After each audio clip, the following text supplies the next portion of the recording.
long here, so the boys gonna have a drink before you guys start bargaining. Is it great enough to share? Yeah. Some of them.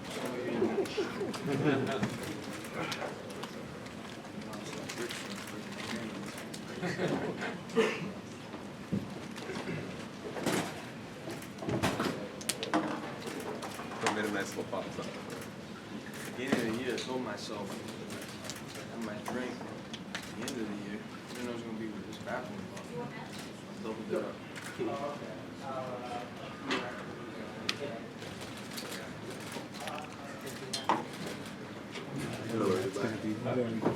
Or as soon as you're soaking it in a little bit, I mean, you had this massive, huge, financially successful. You had a phenomenal performance in there. You won all 3 rounds, 10-8 in a couple of them.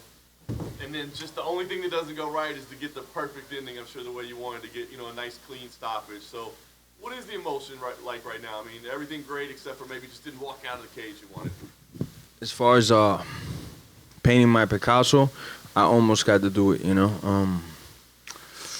I heard a lot of comments. I read a lot of media stuff, people talking about the later the fight goes, or if the fight hits the ground, or in certain situations, I'd be outworked or outclassed. Not happening. I want somebody to pull up a fight that I've faded in the 4th or 5th round. That's not going to happen. What happened in the 3rd was just going to keep happening in the 4th and in the 5th. Haven't eaten either, so. Oh yeah, that's good pizza. Fuck yeah. So, I was ready to fuck him up. Keep going, man. Nate's a fucking dog, though. Because those same shots I've hit a lot of people, I fold him like a long chair. You literally got to kill that dude. I said in every interview leading up to this, or it wasn't a line, man. You got to kill that dude. Let's say you were smiling in there. It looked like you were having fun. I mean, you were talking a little bit. Yeah. How did the fight play out versus your expectations? You knew he was going to be tough, but it seemed like you were having success in most aspects of it. That's exactly how we saw the fight playing out. We'll touch him up in the chin. If he's still there after I touch him up in the chin, we'll work the body, and we'll go back to the chin. We'll win the wrestling scrambles. We'll win the clinch work. And he'll just get tired from the damage that we're putting out. I have one of the best gas tanks in this division. I'm going to prove it at some point against everybody. You know, I didn't feel that I was getting tired, you know, at all. I think he was a little bit more tired because he had to step on the gas a little harder than I did, you know, especially with the body shots I was landing. You immediately said, hey, we can run it back because of the way it ended. Dana came in here and said, listen, I don't know. I don't think that's the way I want to go right now. So tell us what you think. I mean, obviously, you're going to have a lot of options on the table. Is there something that, like, inside you that really, really wants to run this back next? Or do you feel like, you know, maybe you could run it back in the future at some point? There's other things up right now. What makes sense to you? I'm the most competitive person this whole fucking company's ever seen, man. I don't want nothing to take my greatness to say some guy tripped on the pebble and that's how I beat him. That's not me. I want to end him. I want to send him off to another dimension. I got nothing but respect for the dude, but that's the type of artwork I like to do. I didn't get it on this one. Are we going to rematch tomorrow, next week? I don't know, but it will happen at some point, you know. Would you prefer it be next, or would you be open to other fights first? I'm open to the money, and he's a money fight.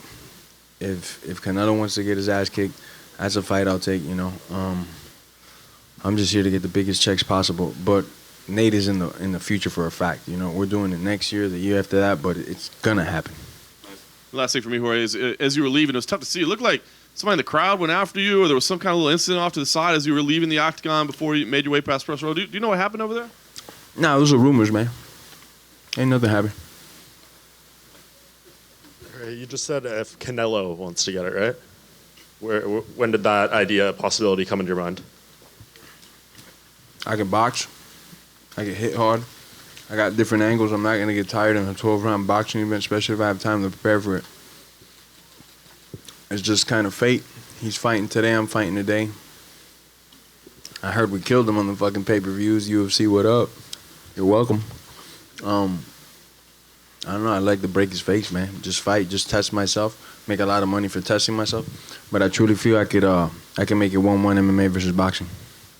Fair enough. And you said after the win over Askren that you wanted the UFC to find someone who could beat you.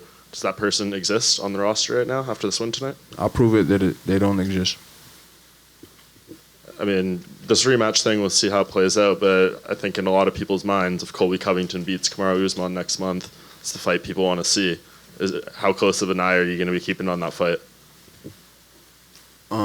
If I have trouble sleeping, I hang out, smoke weed, and fucking pass out and eat a lot of food and stuff. I don't need to see that fight, so I won't be watching that shit. And that's just math speaking. I mean, who the fuck have they knocked out? I got more stoppages this year than them their whole fucking career combined. That's just math, though. You can look it up. Yeah, I know you guys like that. That's just the truth, man. Are we gonna fight when that championship of sissies is done and the dust settles, and if one of them makes it to the fight, because these guys are always pulling out against each other, I'll be there when the dust settles. I don't know when or not, but it's on my terms though now. And this fight, I told the UFC, I told my manager I wasn't gonna fight no more after July. The fight was not that long, my last one before this one, but the training camp was about 12 weeks, and I had suffered a couple of hand injuries going into the fight. Thank God it didn't last long. And I didn't want to fight this year. They called me with the greatest opportunity of my life, and I said, fuck it, let's do it. Let's risk it all. I won, so I am going to take a little bit of time off, heal my hands, get a couple injuries right, and that's it. Get right back at it next year. And last thing for me, you spoke a little bit about this year, but when Dana was in here, he said he thinks you're the front runner for Fighter of the Year this year. I think a lot of people would agree. Can you just reflect a little bit on your journey this year from beating Darren Till to knocking out Ben Askren to what you did tonight?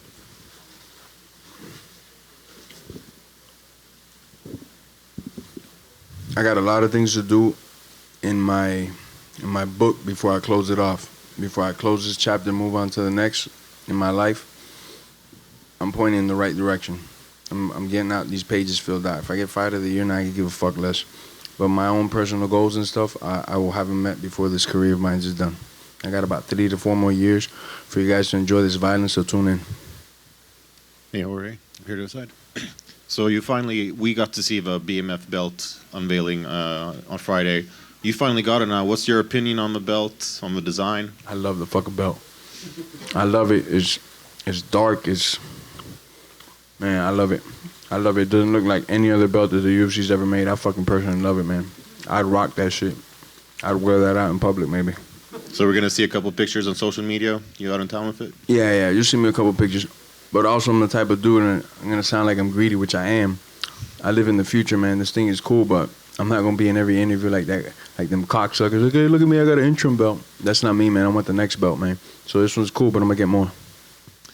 And there were a couple instances in the fight, you and Diaz were saying things to each other. Do you recall any of the word exchanges? That's just man talk. That's just two men talking. Chopping it up. Talking work, workshop shit. And I know you said that you want to take some time off, heal and such, but you also said that you want the big money fights and such. Conor McGregor has said that he is going to come back January 18th, and Dana White said... Come back to what? To MMA, to the UFC. What do you mean, like fighting in the cage? Yeah. I don't know, man. That dude's been talking wild for a second. If he fights and gets a victory, and he wants this, and some of you motherfuckers are mean, man, because you know what the fuck I'll do to that little dude, bro. I'll fuck that little guy up, man. He's a fucking midget. Dana White, president of this motherfucking company, said I'm too much man for him. I get it why people want to see him hurt for the stunts he's been pulling, but he don't want this shit. He's just talking so he can get his name out there. He was cheering for Nate. He wanted to run it back with Nate. You think he's at home seeing that fight saying, I want to fight that dude? That dude ain't retarded. You see, he punches old people in the face because those are fights that he could win. He don't want this shit.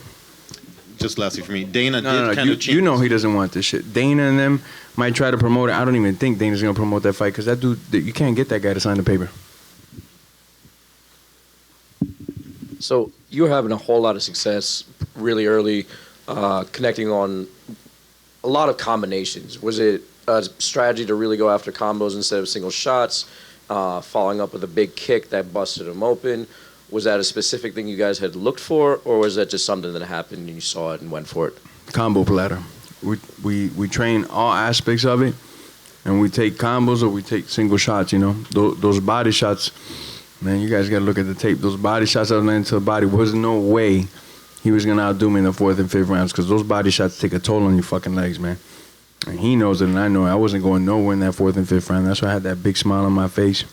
I wanted to get after it, man. I didn't get to put my signature on that drawing, but whatever, on the next one. Just wondering, Jorge, you mentioned how the belt might go around town with you. Do you think... I'm sorry. More pizza. More pizza over here. I'm running out of pizza. I'm about to walk out this motherfucking interview. More pizza, please. Hurry up, somebody. I'm just wondering, do you see that as a belt that you'll be defending, like in the next fight? Will you be taking it out and sort of putting it on the line, or is this sort of a one-and-done situation in your mind? Says 1 out of 1. I'm not giving this belt to nobody. You know? And if you want to try to come get it, you're going to have a fucking problem. I want everybody else's belt, so like I said earlier, I'm a greedy motherfucker, man. They say there's some rumors going around about some other belt. I want that belt. And every belt that I can get my hands on, and I'm not even joking. I'm just wondering, obviously, The Rock put it around your waist. It was almost like we were in some kind of surreal universe. What was that experience like for you being in Madison Square Garden and The Rock's putting a BMF title around your waist as you get more pizza? Please, sir. Thank you, kind sir. Round of applause for this gentleman. Who is this guy, man? Fucking great dude, just handing out pizza. Say it again. The feeling of The Rock putting a BMF title around your waist in the middle of Madison Square Garden sold-out crowd after a win over Nate Diaz. Well, I guess I'll open up now. Before the interviews and stuff, though, I'd get asked every time. I kept men in blacking myself because I don't want to think about the dude, The Rock, is going to put the belt on me. Mr. President is here. And my favorite fighter of all times that I've never gotten to meet, though this is a small circle for fighters, is here watching me fight live, and he's walking me out. And I'm headlining MSG, and I'm fighting for that BMF belt, and I'm fighting an opponent that wakes me up, that I say, fuck, I want to fight this dude. All these things, I had to put them aside and just be like, man, it's a fight. Now I could elaborate a little bit more on it. Fucking awesome, man. The Rock, my favorite action star, put the belt on me, my favorite fighter of all times, fucking walked me out. That's insane, man. The only time you see me fanboying hard like that you ever see me was with Duran, man. I was like a kid in a candy store, but I didn't leave that dude alone, man. And just quickly, obviously, Roberto Duran took you out. Well, I saw he took you out to dinner last night, took you to a restaurant where he used to go. Yeah. Just quickly on that experience, what was that like? And what is a meal before a fight? I mean, you would have been tempted. I know you're a bit of a foodie. Oh no, I eat everything I want when it's all said and done. After I make weight, I eat whatever I want. I'm not like pescatarian or vegan and that shit. I eat whatever the fuck I want. Seafood diet.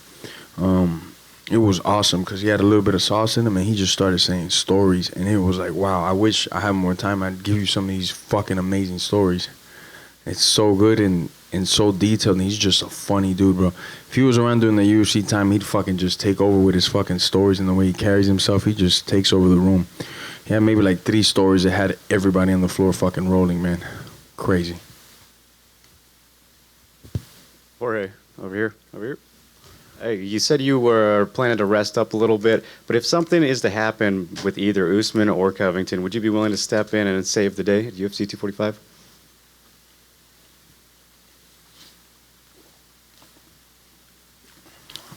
I'd be the hero they need, but they don't deserve, man.